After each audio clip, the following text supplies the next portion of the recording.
आकाशवाणी भोपाल से प्रस्तुत है प्रादेशिक समाचार।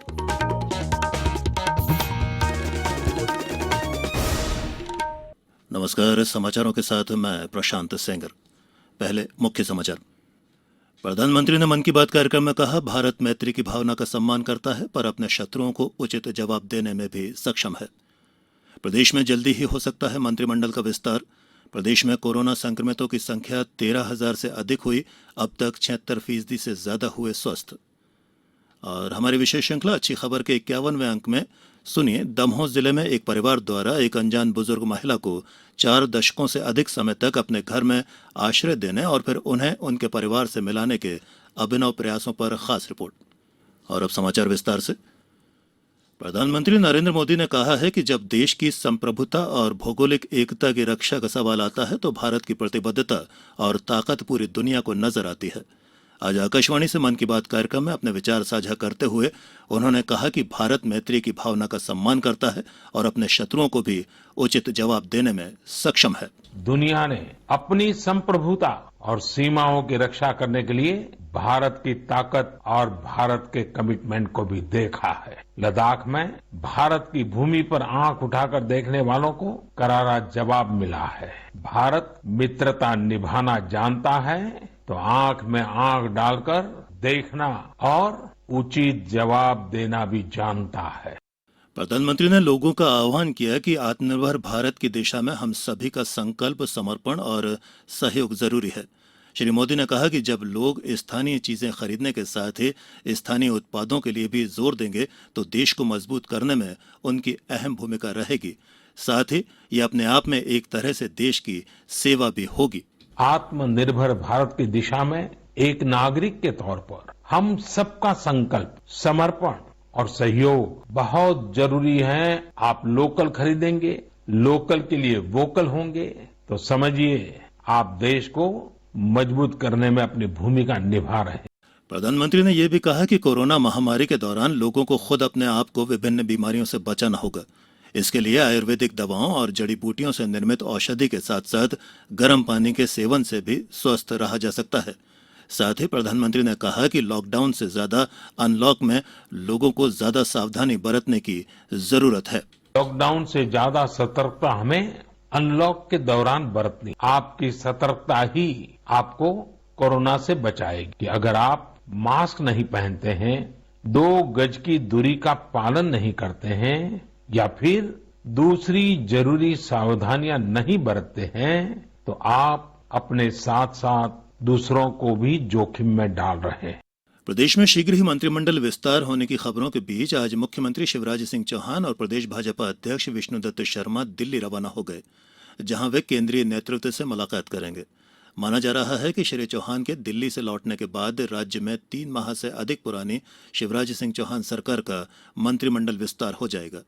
राज्य में मार्च माह के राजनीतिक घटनाक्रमों के चलते वरिष्ठ नेता ज्योतिरादित्य सिंधिया ने कांग्रेस का साथ छोड़कर भाजपा का दामन थाम लिया था और उनके समर्थक 22 विधायकों ने भी विधानसभा की सदस्यता से त्यागपत्र दे दिया था।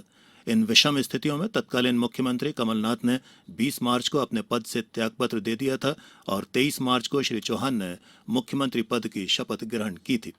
केंद्रीय संस्कृति मंत्रालय द्वारा आज से 12 जुलाई तक संकल्प पर्व मनाया जा रहा है। इसके तहत व्यापक स्तर पर वृक्षारोपण अभियान चलाया जाएगा। केंद्रीय संस्कृति मंत्री प्रहलाद सिंह पटेल ने कहा है कि संकल्प पर्व के दौरान लोगों से प्रधानमंत्री नरेंद्र मोदी द्वारा 5 वृक्षों बरगद, आंवला, पीपल, अशोक और बेल के पौधे लगाकर देश के औषधीय पौधों को महत्व देने की परंपरा को आगे बढ़ाने का अनुरोध किया गया है। उन्होंने कहा है कि इन वृक्षों के पौधे उपलब्ध न होने पर लोग अपनी पसंद के अन्य उपयोगी पौधे भी लगा सकते हैं। इधर भोपाल स्थित इंदिरा गांधी राष्ट्रीय मानव संग्रहालय द्वारा भी संकल्प पर्व का आयोजन किया गया। संग्रहालय में उपस्थित सभी लोगों द्वारा बरगद, आंवला, पीपल, अशोक, बेल और आम जैसे वृक्षों का रोपण किया गया।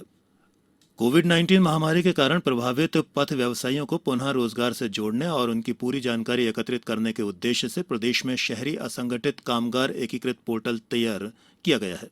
अब तक इस पोर्टल में 8 लाख से अधिक पथ व्यवसायियों ने पंजीयन करवाया है। इनमें से लगभग 1,14,000 का सत्यापन हो चुका है और लगभग 67,000 पथ व्यवसायियों के आवेदन स्वीकृत किए जा चुके हैं। सत्यापन की प्रक्रिया लगातार जारी है। स्वीकृत प्रकरणों में व्यवसाय के लिए 10,000 रुपए का लोन भी दिया जाएगा और लोन का ब्याज भी सरकार भरेगी। ये समाचार आप आकाशवाणी भोपाल से सुन रहे हैं। हमारे समाचारों को अब आप कभी भी और कहीं भी अपनी सुविधा के अनुसार सुन सकते हैं। ये समाचार बुलेटिन YouTube, ट्विटर और फेसबुक पर AIR न्यूज भोपाल पेज पर सुने जा सकते हैं। इसके अलावा आप हमारी वेबसाइट newsonair.com पर या AIR न्यूज ऐप पर भी समाचार सुन सकते हैं। ब्रेक के बाद एक बार फिर प्रादेशिक समाचारों में आपका स्वागत है। प्रदेश में कोरोना संक्रमित लोगों की संख्या 13,000 से अधिक हो गई है। हालांकि इनमें से करीब 10,000 लोग स्वस्थ भी हो चुके हैं। भोपाल में कोरोना संक्रमितों की संख्या अब बढ़कर 2800 के करीब पहुंच गई है, लेकिन इनमें से अब तक 2000 से ज्यादा व्यक्ति स्वस्थ होकर वापस अपने घर लौट चुके हैं। वहीं इंदौर में 4500 से ज्यादा लोग संक्रमित हैं। प्रदेश में अब तक 550 लोगों की मृत्यु भी हो चुकी है। आधिकारिक जानकारी के मुताबिक अब तक 3,37,000 से ज्यादा टेस्ट हुए हैं। शनिवार को ही लगभग 8,000 नमूनों की जांच की गई।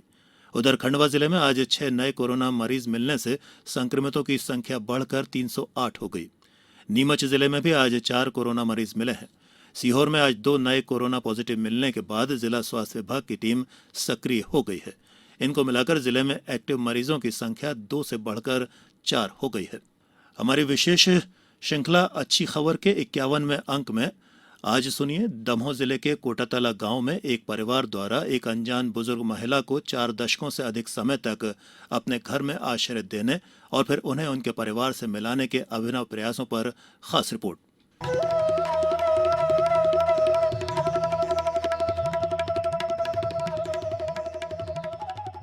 दमोह जिले के कोटातला गांव में इन दिनों हर शख्स की आंखें नम हैं, क्योंकि उनकी मौसी 93 वर्षीय पंचूबाई 4 दशक बाद वापस अपने घर चली गई हैं। मूलतः महाराष्ट्र के नागपुर की रहने वाली पंचूबाई 43 साल पहले भटककर मुस्लिम बहुल कोटातला गांव आ गई थीं। दिमागी तौर पर अस्थिर पंचूबाई को यहां रहने वाले एक परिवार ने न सिर्फ घर में जगह दी, बल्कि उन्हें दिल से अपना मानकर परिवार के सदस्य की तरह रखा। लॉकडाउन के दौरान सोशल मीडिया पर पंचूबाई का वीडियो वायरल किया गया कि शायद उनके वास्तविक परिजनों से संपर्क हो जाए। ये अभियान सफल रहा और उनका पोता पृथ्वी कुमार दादी को लेने गांव पहुंचा। मुझे तो ऐसा लगा ही नहीं कि मेरी दादी किसी पराये घर में रही। उन्होंने 43 साल अपने परिवार जैसा रखा। एक सबसे बहुत बड़ी मिसाल है। इसके लिए मैं बहुत शुक्रिया, बहुत धन्यवाद देना चाहूंगा। इसरार खान, जिनके घर में पंचूबाई रहा करती थीं, वो बताते हैं कि मौसी यहाँ कैसे पहुंची ये कहना मुश्किल है। हालांकि उनके पिता मधुमक्खियों के हमले से बचाकर उन्हें घर लाए थे। दुख तो है, काफी गांव वालों को भी है, सभी लोग मना कर रहे हैं, पर उनके परिवार वालों को पता चल गया है तो वो भी चाहते हैं कि कुछ लोग हम लोग भी सेवा कर लें। पर अच्छा है कि वो परिवार से भी मिल रहे हैं। अकबर इलाहाबादी का शेर है, मजहबी बहस मैंने की ही नहीं, फालतू अक्ल मुझ में थी ही नहीं। गांव, कस्बों, शहरों में हमारी मजहबी एकता की ऐसी कई कहानियां सुनने को मिलती रहती हैं। जरूरत तो ऐसी मिसालों को जहन में बसाकर फसाद से दूर रहने और अपनेपन की कद्र करने की है। अच्छी खबर के लिए दमोह से अनिल जैन के साथ समाचार कक्ष से मैं राशिद अहमद खान।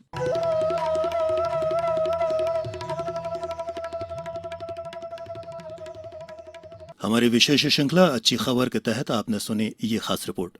हम आपको बता दें कि अच्छी खबर में आप हर रविवार रूबरू होते हैं प्रदेश के किसी भी इलाके की उस खबर से जो सकारात्मक है और समाज को दिशा देने में मददगार साबित हो सकती है। और अब खबर मौसम से। प्रदेश में बारिश का सिलसिला लगातार जारी है। पिछले 24 घंटों के दौरान प्रदेश के उज्जैन, इंदौर, ग्वालियर, भोपाल, जबलपुर और होशंगाबाद संभागों में कहीं कहीं बारिश दर्ज हुई है। सबसे अधिक 7 सेंटीमीटर बारिश ओरछा में दर्ज की गई। जबलपुर में आज शाम तेज रफ्तार हवाओं के साथ मूसलाधार बारिश होने से लोगों को राहत मिली है। मौसम केंद्र भोपाल ने अगले 24 घंटों के दौरान रीवा, सतना, छिंदवाड़ा, सिवनी, बालाघाट, पन्ना और बैतूल जिलों में भारी बारिश के लिए येलो अलर्ट जारी किया है। वहीं प्रदेश के अन्य जिलों में भी कहीं कहीं भारी बारिश तो कहीं गरज चमक के साथ बौछारें पड़ने का अनुमान जताया गया है। और अब इस बुलेटिन के कुछ समाचार संक्षिप्त में। केंद्रीय मंत्री नरेंद्र सिंह तोमर ने मुरैना और श्योपुर क्षेत्र में 13 सड़कों के निर्माण की स्वीकृति दी। इससे आवागमन में सुविधा होगी। शिवपुरी में कोरोना संक्रमण काल के दौरान बिना मास्क लगाए शहर में घूम रहे लोगों को जागरूक करने और मास्क लगाने के लिए प्रेरित किया जा रहा है। मंदसौर जिले में किल कोरोना अभियान के तहत 1 जुलाई से 15 जुलाई तक घर घर जाकर बुखार के रोगियों की जांच की जाएगी। खंडवा में सभी प्रमुख धार्मिक स्थलों पर लायंस क्लब द्वारा सैनिटाइजर और सोडियम हाइपोक्लोराइड का वितरण किया गया। और पूर्व मुख्यमंत्री कमलनाथ की कथित चीन समर्थक नीति के विरोध में आज सीहोर, धार और छतरपुर जिले में भाजपा कार्यकर्ताओं ने विरोध प्रदर्शन किया। और अंत में इस बुलेटिन के मुख्य समाचार एक बार फिर। प्रधानमंत्री ने मन की बात कार्यक्रम में कहा, भारत मैत्री की भावना का सम्मान करता है पर अपने शत्रुओं को उचित जवाब देने में भी सक्षम है। प्रदेश में जल्दी ही हो सकता है मंत्रिमंडल का विस्तार। प्रदेश में कोरोना संक्रमितों की संख्या 13,000 से अधिक हुई। अब तक 76% से ज्यादा हुए स्वस्थ। और हमारी विशेष श्रृंखला अच्छी खबर के 51वें अंक में आपने सुनी, दमोह जिले में एक परिवार द्वारा एक अनजान बुजुर्ग महिला को 4 दशकों से अधिक समय तक अपने घर में आश्रय देने और फिर उन्हें उनके परिवार से मिलाने के अभिनव प्रयासों पर खास रिपोर्ट। इस बुलेटिन में इतना ही। घर में रहिए, सुरक्षित रहिए और सुनते रहिए आकाशवाणी। नमस्कार।